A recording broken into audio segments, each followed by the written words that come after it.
When one Karen tried to cancel Christmas cheer, the entire neighborhood turned their lights up, and the internet couldn't get enough. Every neighborhood has its quirks. The one house that never rakes leaves, the kid who mows lawns for extra cash, the dog that barks at absolutely everything. But in this quiet suburban community tucked just outside a mid-sized American city, the unexpected holiday headline of the year was born not from festivity, but from a complaint, one that would ignite a firestorm of unity, creativity, and national attention. It started, as many modern conflicts do, with a formal complaint lodged with the city's code enforcement office. The issue? Christmas lights, or more specifically, the sheer scale and brightness of them. One resident, later dubbed online and by neighbors as Karen, claimed that the decorative lights displayed throughout the block were disruptive, excessive, and even hazardous. According to the official complaint, she argued that the lights were blinding to oncoming traffic, disturbing to residents trying to sleep, and created an unhealthy obsession with competition and materialism. She referenced light pollution, fire hazards, and even mental health impacts, calling the holiday displays visual noise that had spiraled out of control. To most of the neighborhood, the complaint came as a surprise and, to be frank, a bit of a buzzkill. For years, the community had embraced an unofficial tradition of turning their street into a festive spectacle between Thanksgiving and New Year's. It wasn't part of a citywide contest or commercial venture. It was simply a labor of love shared by families, many of whom had lived on the block for decades. Children would gather to help string lights. Parents would coordinate light themes and music playlists. Cars would slowly drive through in the evenings to admire the cheerful displays. It was one of the few times of year where neighbors genuinely came together, where front yards transformed into snow-covered fantasy lands, and strangers exchanged smiles in the cold night air. But one person didn't see it that way. For her, the tradition had gone too far. And when her request for scaled-back lighting wasn't met with immediate change, she escalated the matter by involving the city council and posting on local social media groups. In now-deleted posts, she argued that she was standing up for residents who value peace and quiet, and accused her neighbors of prioritizing aesthetics over empathy. The tone of her messages quickly drew backlash, with many accusing her of being a killjoy, or worse, targeting a tradition that had brought nothing but joy during difficult times. What made matters more contentious was the timing. Her complaint came at a moment when many families were still recovering from pandemic-era isolation, economic strain, and general emotional burnout. The Christmas lights weren't just decorations. They were a form of shared healing, a visual celebration of resilience and community. For someone to try to shut that down, especially with such fervor, struck a nerve. But what truly turned the complaint from a minor dispute into a viral moment was how it exposed something deeper, a clash of values. On one side, the belief that individual discomfort should be respected and that not everyone celebrates the holidays the same way. On the other, the belief that community spirit and tradition, especially something as joyful as Christmas lights, shouldn't be dimmed by one person's disapproval. It wasn't just about lights anymore. It was about what kind of neighborhood people wanted to live in. Ironically, the woman's actions only made the lights more significant. Her attempt to silence the celebration ended up spotlighting it. Local news outlets picked up the story after word of the complaint spread on Facebook, and soon the neighborhood found itself at the center of a broader conversation about the meaning of community tolerance and how far one person's preferences should influence the many.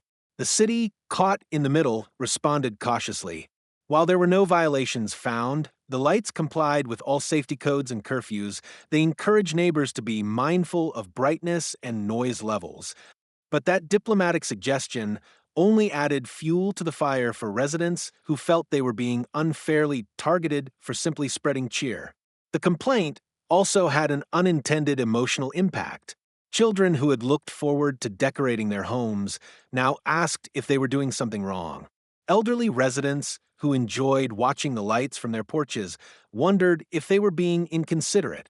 A cloud had settled over a street that had once sparkled with unspoken agreement, that during the holidays, joy should be shared, not policed.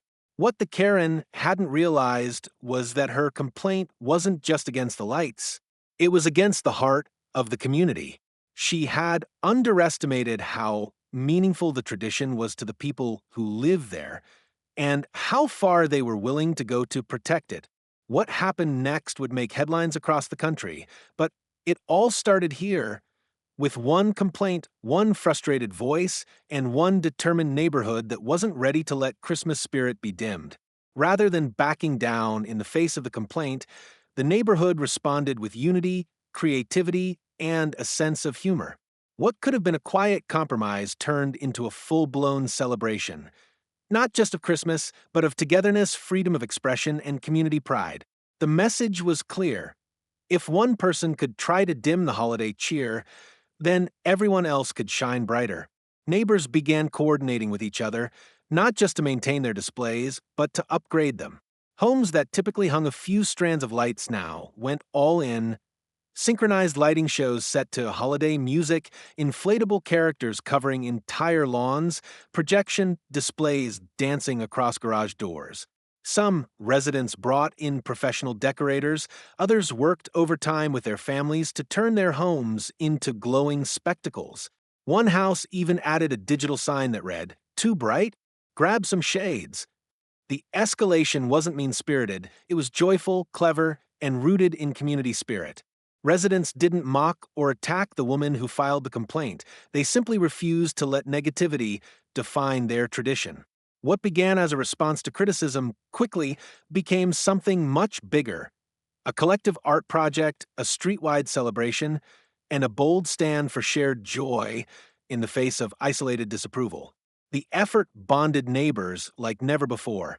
People who had only exchanged casual hellos became collaborators. They shared extension cords, ladder tips, and playlists. New friendships formed, and even those who had never participated before were inspired to join in. The result was more than just a beautiful display, it was a neighborhood transformed, not by defiance alone, but by the power of coming together. Their response went beyond decorations. The community organized hot chocolate stands, invited carolers, and set up donation boxes for local charities, turning the light show into a cause for good. What was once a passive tradition became a movement, and it all stemmed from one attempt to shut it down.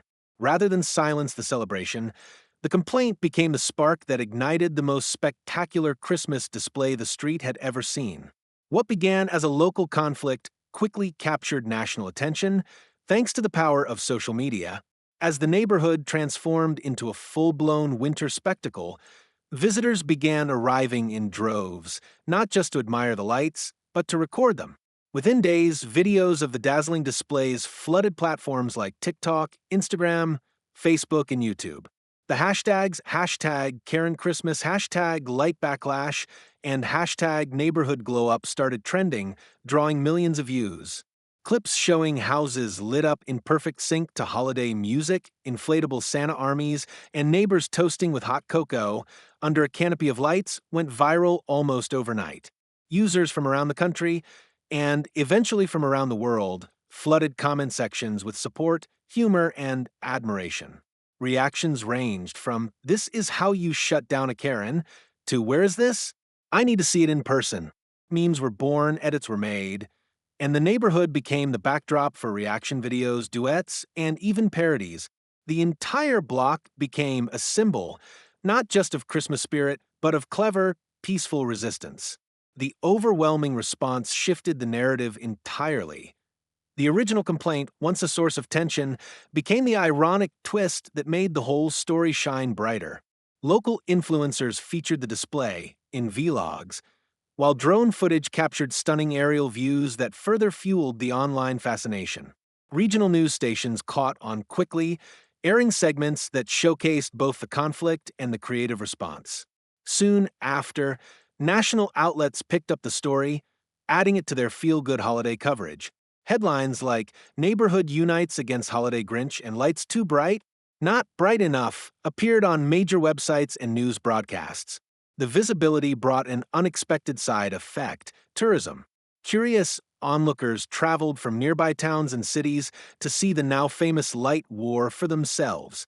Some even brought gifts or left thank you notes, praising the community's ability to turn negativity into something beautiful. A few local businesses donated snacks, lights, or services to support the growing event. What started as a complaint became content. What began as a neighborhood tradition evolved into a viral sensation, proving that sometimes all it takes is one spark or one Grinch to light up the world. In the end, the controversy faded, but the lights stayed on, brighter than ever. What began as a complaint transformed into a powerful example of how a community can choose unity over division and joy over judgment. The neighborhood not only defended a tradition, but elevated it, turning a negative moment into a meaningful one that resonated far beyond their street. The woman who filed the original complaint eventually withdrew from the spotlight. As the story gained traction, public attention shifted away from her and focused instead on the overwhelming positivity and creativity shown by her neighbors. Rather than fueling further conflict, the community allowed the celebration itself to be the response, loud not in words, but in light, warmth, and spirit. The true win wasn't just about keeping decorations up. It was about reclaiming the purpose behind them to bring joy, foster connection, and remind people of what the season truly stands for. Children laughed and played in front yards lined with candy cane fences. Strangers waved to each other over mugs of hot cocoa. Neighbors who had once been strangers shared stories, made plans, and strengthened bonds that would last beyond the holidays. The story inspired others far outside the neighborhood. Online users from different states began sharing their own stories of community resilience, creative protest, and holiday pride. Some even started adding more lights to their homes as a sign of solidarity. The display and the movement it sparked became a kind of seasonal statement that joy doesn't need permission, and it certainly shouldn't be dimmed by one person's disapproval. By the time the season ended, the neighborhood had not only weathered the storm but emerged from it with stronger relationships, deeper pride, and a legacy of light that would be remembered long after the decorations came down. The final night of the display saw record crowds, cheers, and even a few tears as residents reflected on how one act of opposition became the catalyst for something beautiful. Christmas spirit had not just survived, it had triumphed. Against complaint, against conflict, against the odds. The lights didn't just shine. They told a story of resilience, unity, and the power of coming together when it matters most. Call to action. If you loved the story of Festive Rebellion, hit that subscribe button for more unexpected community wins, only on Expect Stories.